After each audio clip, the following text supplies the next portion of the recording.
Let's get started.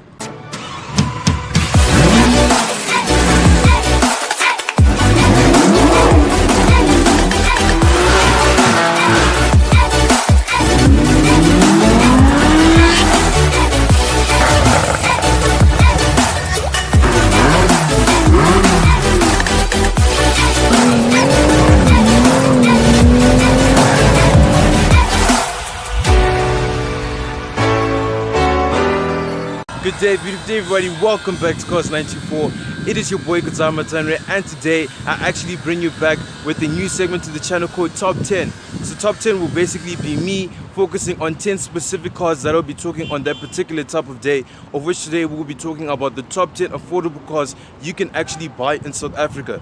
So before we actually start any of that, if you're new to the channel, welcome. This is the place where everything is cars. Subscribe to the channel and turn on your post notifications to be alerted when a new video is dropped. So without any further ado, let's actually get started with a small short cinematic shot of all the top 10 cars we're actually going to be talking about in today's video.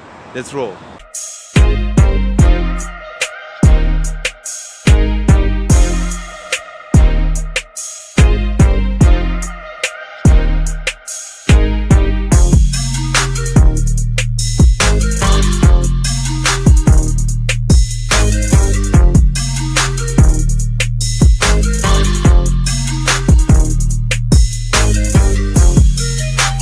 Okay, so let's actually get started. But what are we actually going to be filming in today? We're going to be filming in the 3 Series, the Ranger, 4 Series up there, or the Tucson.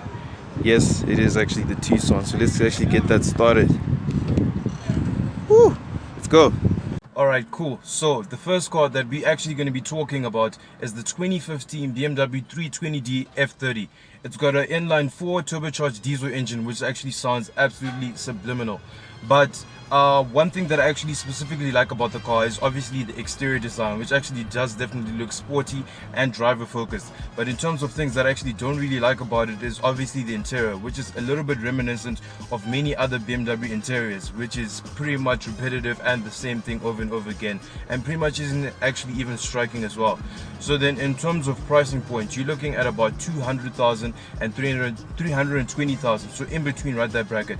But now this only solely depends on obviously the spec, the condition of the car, and also the mileage. The next car that we're actually going to be talking about is the 2016 Audi A1. First thing that I definitely do like about it is the interior, pretty much striking as it is.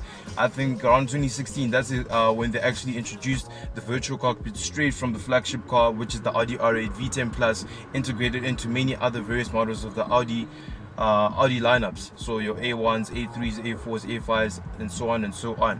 But then the one thing that I actually don't really like about it is its sheer size. That's the only thing I can actually really complain about. For pricing, you're looking at around 110,000 rand to 180,000 rand. Obviously, as I've said before, depending on specification, kilometers, and obviously the quality and condition of the car. Cool. So next car on our list is going to be the VW Polo 2013, probably the most favorable car to actually buy here in South Africa, evidently through it being on the roads so much. So the first thing that I actually definitely like about the car is its youthful styling. It definitely appeals to me as a person. And one thing that I actually definitely don't like about the car is its safety. You know, it's easily broken into, easily stolen, and you know that's something I'm not willing to compromise, because you know I definitely want a car that's going to be safe to drive. And in terms of pricing, if you really want a good VW Polo, you gotta be willing to spend at least 170,000 rand. That I actually want to talk about is the 2010 Ford Fiesta. This car I really like in terms of its exterior design. Looks really sporty with the hatchback configuration, and you know you definitely can't go wrong with such a car. And one thing that I actually don't really like about it is obviously the center console where the infotainment system is situated. It's a bit bland, boring, and also with the screen very not impressive, if I have to be honest with you guys. But then in terms of pricing, you're going to be looking at around 90,000 to 120,000 rand for a good low mileage car. Right, cool. So the next car that we're actually going to be talking about is another Audi, specifically the Audi A4 2015. What I personally like about the car is obviously the exterior design, which looks very mature with the sharp lines and creases, which really do actually obviously accentuate the looks. So then what I really don't like about the car, I can't really specifically like pick up one thing, but overall it's a great car. But then in terms of pricing, you're looking at about 190,000 rand and above, which are cars that have actually really kept their value. Alright, cool. So the next car that we're actually going to be talking about is the VW Golf 7, another VW on the list again, specifically the 2016 model. So first thing that I actually really like about the car is obviously the steering wheel. I know, a little bit weird, but there's something about it that's actually very driver focused. I love the configuration of the button. Everything is just a perfect layout. And then one thing that I actually don't like about it, the same thing with the VW Polo 2013, is actually safety. Very big concern about that. And then you can obviously pick this up in terms of pricing around about 240,000 rand. Next on our list, we're going to be talking about a Mercedes, specifically the Mercedes-Benz C200. So this car, basically one of my favorite brands, Mercedes-Benz, absolutely knock it out of the park in terms of exterior design and interior design. But specifically with the Mercedes-Benz C200, the interior is just above standard. It's better than its competitors, and obviously the exterior design looks extremely sharp. It looks elegant. It looks effortless. It's not trying too much to be something that it's actually really not. And then in terms of something that I actually don't really like about it, I couldn't even think of one thing, because that's how much of a good car it is. Maybe I'm actually being a little bit biased because I like the brand, but there's nothing that I could actually think of that I actually don't really like about the car. So if you're looking for a really good example, it could actually set you back around about 350,000 rand, of which that price is pretty much justifiable. The car on this list that I actually want to talk about is the 2012 BMW 116i. Ever since BMW actually moved over from the sedan to the hatchback form, they were seriously going in the right direction, because I pretty much actually do prefer the 1 Series in the hatchback configuration.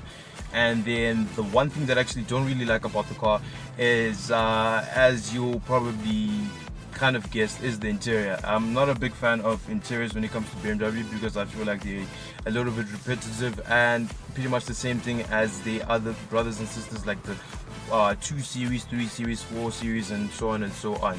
And then in terms of pricing, you could pick up a 169 2012 with maybe mid or high low mileage between 90,000 rand and 120,000 rand. So the second last car on my list that I actually want to talk about is the 2014 Mercedes-Benz A200. Specifically that car because obviously the looks are pretty much impeccable, smart and elegant at the same time. And then the one small thing that I actually really don't like about the car is obviously the interior leg space. It's very small, and for people above 6 feet it's going to be really difficult for you guys to sit. Around about 240,000 rand, obviously depending on specification, mileage of the car, and obviously condition. So the last and final car that we're going to be talking about on this list is the 2015 Audi A3. In terms of length, it's a little bit longer in comparison to its rivals, which I really like. And then obviously interior, it's different and quite striking in a good way at the same time. And then one thing that I actually really don't like about it is probably its lack of aggressive nature in terms of its physical appearance. But above all, it's a really great car. And then in terms of pricing, if you really want to pick up a really good example, you're going to be sitting back at around 170,000 rand. Okay, so that is actually it for the top 10 affordable cars that you can actually buy in South Africa. But if there's anything that I missed at all that you think is good value for money, you can actually list it in the comment box down below, or actually even send me a DM on the Cars924 Instagram page. So that's pretty much for today's video. If you enjoyed it, you know what to do. Make sure to leave a like. Thank you so much for watching, and I'll see you all very soon. Peace.